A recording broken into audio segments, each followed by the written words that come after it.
சில நேரத்தில் நம்முடைய எண்ணங்கள் எல்லாம் பழைய காரியங்கள், ஃபெயிலியர்ஸ், நெகட்டிவ் தாட்ஸ், நம்முடைய வாழ்க்கையானது ஒரே நிலையில காணப்பட்டு கொண்டு இருக்கிறது. தேவஜனமே, சில சூழ்நிலைகள் நம்முடைய வாழ்க்கையை முறித்து போடுவதற்கு, நாம் இதே நிலைமையில இருப்பதற்கு காரணம் என்னவென்று தெரியுமா?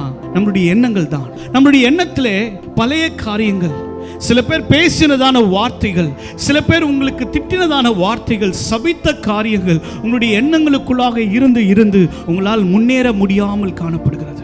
இந்த நாளிலே கர்த்தர் உங்களை பார்த்து இப்படி சொல்றாரு, முந்தினவளை நினைக்க வேண்டாம், பூர்வமானதை சிந்திக்க வேண்டாம், இதோ நான் புதிய காரியங்களை செய்ய போகிறேன். சுத்த ஆவியானவர் உங்களிடத்துல வரும் பொழுது நீங்கள் பலனடைந்து, நீங்க எந்த சூழ்நிலையில காணப்பட்டிருந்தாலும் இப்பொழுது ஒரு தீர்மானத்தை எடுத்துக்கொள்ளுங்கள்.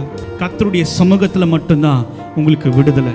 இந்த உலகம் கொடுக்க முடியாத சந்தோஷத்தை இயேசுவால மட்டும்தான் கொடுக்க முடியும், வேற எதுனாலும் கொடுக்க முடியாது.